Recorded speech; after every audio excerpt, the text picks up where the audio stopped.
सभी प्रेस के साथियों को मेरा नमस्कार। मैं एडवोकेट योगेश सियाग और जिला का प्रवक्ता भी हूं और कांग्रेस पार्टी का जो लीगल जो है उसका जो पार्लियामेंट के चुनाव से संबंधित लीगल प्रभारी हूं। और हमारे साथ में है एडवोकेट अनिल जलंधरा जी है, एडवोकेट है हमारे कोर्ट में और लीगल टीम में है कांग्रेस की में एडवोकेट नवीन दमीजा जी, एडवोकेट अनिल पंचाल जी, एडवोकेट प्रमोद कालीरामन जी, बामल साहब, चंद्रभान काजला जी सीनियर लीडर है कांग्रेस पार्टी के।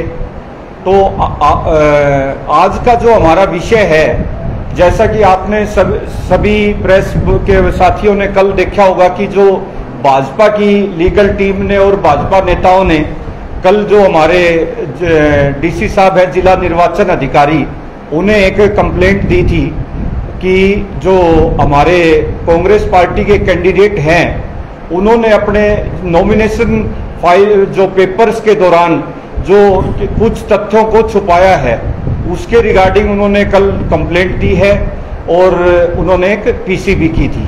तो आज की हमारी पीसी का मुख्य विषय इसी बात को लेकर है कि जो भाजपा पार्टी की हताशा और निराशा कल से बिल्कुल साफ जो इशार के लोकसभा पार्लियामेंट्री में उनकी हार की बौखलाहट साफ जो इशार की जनता के सामने आ गई है और जिस तरह से उन्होंने अपनी चुनाव में वोटिंग होने से पहले ही एक तरह से अपनी निश्चित हार मान ली है, उसका मैं आपको तथ्यों के सहित जवाब दूंगा कि किस तरह से उन्होंने अपनी हार मानकर और एक बौखलाहट में, और मैं जो उनके जो हमारे ही साथी है कुलीग है, उन्होंने किस तरह से जो संविधान में जो कानूनी जो हमारा जो लीगल जो कानून क्या कहता है उस बात को भी नजरअंदाज करके जिस तरह का उन्होंने जो पक्ष रखा कि उन्होंने बार बार जनता को बरगलाने का जो एक जो पक्ष रखा जनता के सामने, मैं और हमारी कांग्रेस पार्टी इस बात की घोर निंदा करती है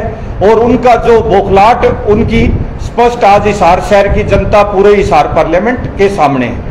अब मैं आपको इसका लीगल पहलू जो है वो आपके सामने रखना चाहूंगा। आप सभी साथियों ने देखा होगा कि कांग्रेस पार्टी ने 6 तारीख को हमारे प्रधान जी जयप्रकाश जी ने कांग्रेस पार्टी की तरफ से अपना नॉमिनेशन फाइल किया था और नॉमिनेशन के दौरान जो पेपर्स फाइल होते हैं उसमें कॉलम में जो स्पष्ट लिखा होता है कि जो आपने कोई भी आपके ऊपर अगर क्रिमिनल केस पेंडिंग है या डिसाइडेड है जिसमें आपकी कन्विक्शन हो चुकी है, उसका आपने रेफरेंस उसका हवाला देना होता है उसमें कि आपके ऊपर कौन कौन से केस पेंडिंग है या किन किन में आप कन्विक्टेड हो। नंबर 1 बात तो ये है जी। उसमें उन्होंने जो फॉर्म जो निकाला, जो नॉमिनेशन फॉर्म 2004 का वो नॉमिनेशन फॉर्म लेके ये बात कहते हैं कि उनके ऊपर 4-5 उन्होंने केस पेंडिंग बताए। उनका मैं हवाला देता हूं जो पेंडिंग केस का उन्होंने दिया। बरवाड़ा केस है, ये 397 नंबर FIR ये 2003 में दर्ज हुआ था पुलिस स्टेशन बरवाड़ा, जो कि मैं आपको बताना चाहूंगा जो FIR कैंसिल हो चुकी है। फिर उसके बाद दूसरा जो दर्ज था ये था दूसरा मामला सुंदर वर्सेस JP ETC, ये कंप्लेंट फाइल की थी कोर्ट में। कंप्लेंट का ये होता है कि अगर कोई FIR ना हो तो 156(3) में इस्तकासा कह सकते हो आप, इस्तकासा उन्होंने दायर किया था, वो इस्तकासा विड्रॉ हो चुके हैं जी। फिर उसके बाद बरवाड़ा केस पेंडिंग जो केस में एक ये था केस, एक कैथल में था केस जो किलायत पुलिस स्टेशन के अंडर इसमें जो है, इसमें भी ये केस जो FIR है ये भी कैंसिल हो चुकी है जी। एक केस, चौथा केस था प्राइवेट कंप्लेंट गुड़गांव में किसी प्रॉपर्टी डीलर ने की थी, वो भी विड्रॉ हो चुकी है जी। ये 2004 की जो इन्होंने नॉमिनेशन पेपर में जो जिक्र किया है ये 2004 के मैटर है। और आप सभी जानते हो कि जो इलेक्शन कमीशन की साइट है वो पब्लिक डोमेन में रहती है, उस साइट पे से उन्होंने 2004 के ये पेपर जो है नॉमिनेशन का जो रिकॉर्ड है डिटेल निकाली है।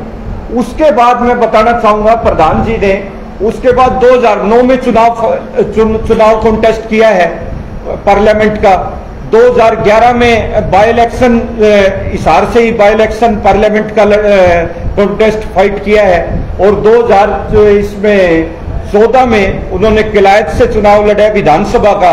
और रिसेंटली मैं बताना चाहूंगा, 1 साल पहले आप सभी के संज्ञान में है कि उन्होंने आदमपुर से बाई इलेक्शन चुनाव लड़ा था और बहुत ही मजबूती से चुनाव लड़ा था। उसके भी जो पेपर है, जो उसमें नॉमिनेशन में जो रिकॉर्ड है उन्होंने, वो सभी रिकॉर्ड पब्लिक डोमेन में है और वो इलेक्शन की साइट से आप निकाल सकते हो।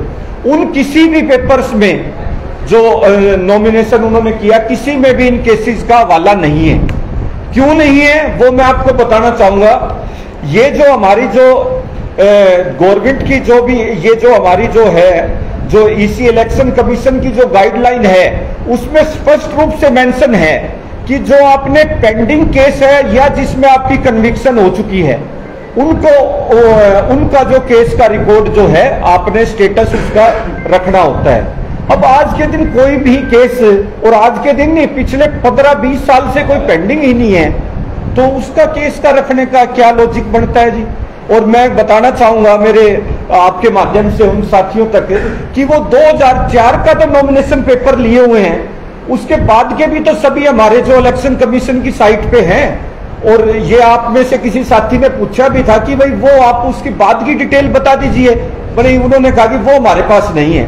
फिर मैं उसके बाद दूसरी बताऊंगा। उन्होंने दूसरा जो पॉइंट रखा है, उन्होंने इनकम का पॉइंट रखा है कि जयप्रकाश जी ने 2022-23 और 21-22 की जो आईटीआर फाइल की है, उसमें उन्होंने अपनी इनकम जो है सेम इनकम शो की है दोनों सालों में।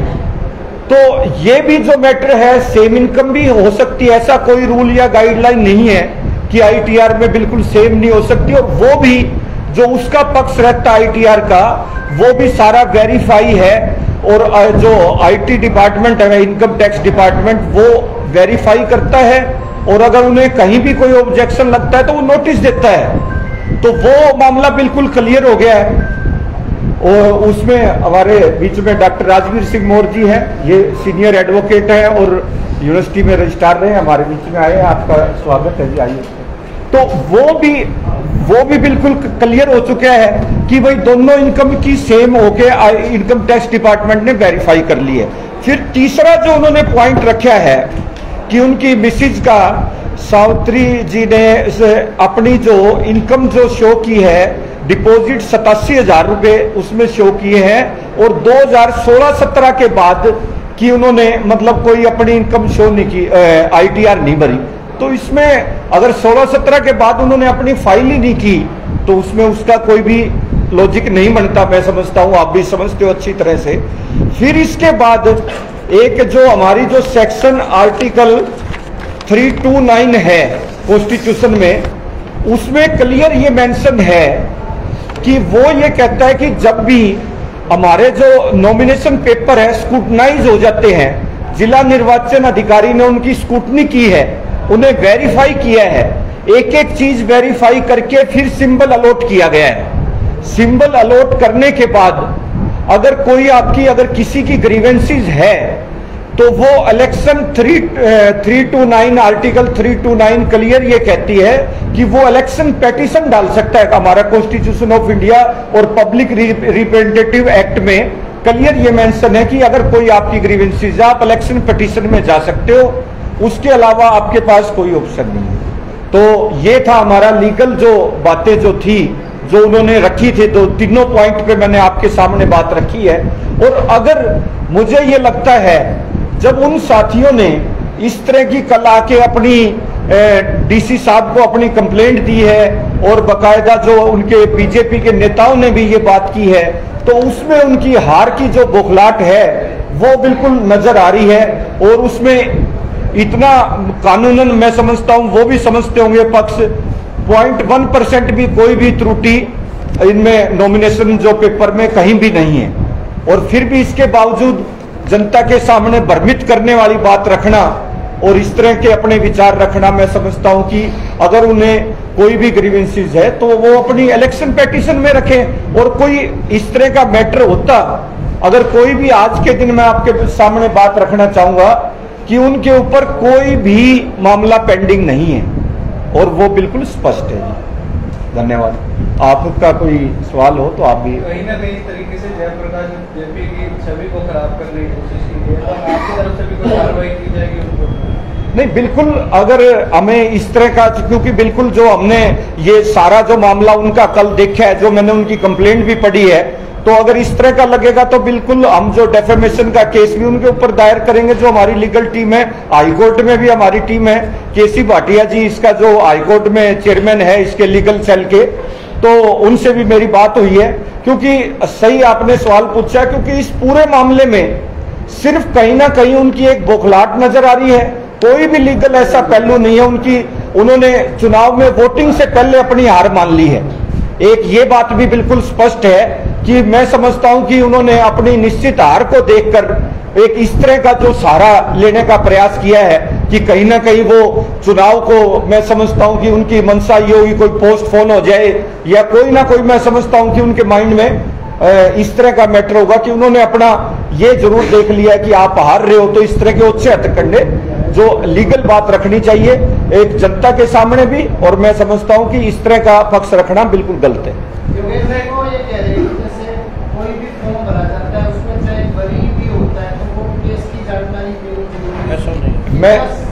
मैं समझता हूं कि उन्हें इस बात की अधूरी जानकारी है। जो हमारा, जो मैंने अभी बताया, जो इलेक्शन कमीशन की गाइडलाइन है, और जो ये एक और भी आपके सामने पेपर देता हूं, ये सुप्रीम कोर्ट की भी ये डायरेक्शन है। ये आपको बता भी देता हूं मैं, every non disclosure bye candidate want make nomination invalid unless it is substantial effective election outcome. Supreme court वो अभी फैसला आया है। अभी ये लेटेस्ट जो है, ये भी सुप्रीम कोर्ट भी यही बात कहती है कि अगर कोई भी आपका कोई पेंडिंग है वो पार्टी को भी डिस्क्लोज करना पड़ेगा। आपके कैंडिडेट पे कितने मामले हैं, कितने आपका पेंडिंग चल रहे हैं, लेकिन जो डिस्पोज ऑफ हो चुके हैं उनका कहीं भी इस तरह का नहीं है कि आपने शो करने होंगे। उसके बाद के तो 6-7 नॉमिनेशन और हो चुके। उन्होंने 2004 का ही क्यों, उन्होंने पब्लिक डोमेन में पेपर है, ये आप भी निकाल सकते हो, उसके बाद कहीं भी शो नहीं किया गया। कितना असर पड़ेगा? मैं समझता हूं कि इससे उनकी बौखलाहट नजर आ रही है, और निश्चित रूप से इससे हमारा जो हमारा जो जीत का मार्जिन है वो कम से कम मैं समझता हूं कि और ज्यादा बढ़ेगा, क्योंकि पब्लिक में भी इस बात का क्लियर मैसेज हो गया है कि वो इस चुनाव को किसी ना किसी बहाने से एक बौखलाहट में कोई, और जिसका कोई लीगल पहलू नहीं है, और एक जो बीजेपी की पूरी एक टीम जो चंडीगढ़ से आकर एक लीगल टीम इस तरह का बेसलेस, जिसकी अगर कोई रेमेडी आपको लेनी भी है तो उन्हें यह पता होना चाहिए कि इलेक्शन पिटीशन कब दायर होती है। अगर आपका कोई भी इलेक्शन, आपने कैंडिडेटरशिप चैलेंज करनी है, जब वो पूरा इलेक्शन की जो स्क्रूटनी हो चुकी है, तो वो उसके बाद उसको इलेक्शन पिटीशन में जा सकते हैं। आप बताइए डॉक्टर साहब भी बात रखेंगे। क्या बीजेपी ऐसे छोटे-छोटे चीज ढूंढ रही है जिससे जयप्रकाश जेपी को दबा जाए? नहीं, ऐसा है, बीजेपी वो चीजें ढूंढ रही है जिनसे जनता को भ्रमित किया जा सके। उनको अपनी हार बिल्कुल सामने दिखाई दे रही है, और पब्लिक का माइंड जो है डाइवर्ट करने के लिए वो छोटे छोटे हथकंडों पर आए हुए हैं, और उनके इस हथकंडों से, इस तरह की बातों से जनता प्रभावित होने की बजाय और ज्यादा आक्रोशित होगी कि जो आदमी लगातार चुनाव लड़ रहा है और हर बार डिस्क्लोजर कर रहा है, और उसके बावजूद भी उस आदमी के खिलाफ जो है इस तरह की अनर्गल बातें जो है फैलाई जा रही हैं, उससे जनता जो है और अच्छी तरह से समझ जाएगी कि भाजपा का कार्य ही केवल भ्रांति फैलाना है और इसके सिवाय इनका और कोई उद्देश्य नहीं है। जैसे आपने बताया कि कई बार वो इलेक्शन लड़ चुके हैं 2004 के बाद, क्या जो बाकी के इलेक्शन जो लड़े हैं, क्या ये तथ्य उसके अंदर उन्होंने पेश किए हैं, क्या वो भी यूं ही रहे हैं? जब वो डिस्पोज ऑफ हो चुके हैं उसके बाद कोई भी उसमें कॉलम ही नहीं रहता पेश करने का, जो मैंने बात की है ना, उनमें भी नहीं है। जब वो डिस्पोज ऑफ हो चुके हैं उसके बाद के में कहीं भी नहीं है मेंशन। यदि सजा होती है तो जलंधरा साहब भी यदि कन्विक्शन होती है या पेंडिंग है, वे ही डिस्क्लोज कर सकते हैं। यदि बरी हो जाता है, कंप्रोमाइज हो जाता है, उनको डिस्क्लोज करने की जरूरत नहीं है। ये क्लियर कट लिखा हुआ है, अपने आप में वो क्लीन चिट है, क्लीन चिट है। उसको फॉर्म में तो केवल पेंडिंग केस, यदि आपका कोई मारपीट का 107 क्या का केस है वो भी आपने डिस्क्लोज करने पड़ेगा। यदि आप पे मर्डर केस है, इनियस ऑफेंस का कोई केस है, वो सारे डिक्लेयर करने पड़ते हैं। यदि आपकी सजा हो जाती है, चाहिए 1 महीने की सजा हो, वो भी आपने डिक्लेयर करनी पड़ेगी। चाहिए 1 दिन की सजा, चाहिए जुर्माना करके छोड़ रखा है, वो डिक्लेयर करना पड़ेगा। ये तो सारे केसों में बरी हुए हैं, चारों के चारों केसों में, या विड्रॉ हुए हैं। पंचाल साहब आप भी बताओ। पंचाल साहब हमारे सीनियर एडवोकेट है, ये बताएंगे। केवल इलेक्शन को प्रभावित करने के लिए ये ड्रामा रचा जा रहा है। पूछो जी, कोई क्वेश्चन, कोई और सवाल हो जी? थैंक यू जी। इसको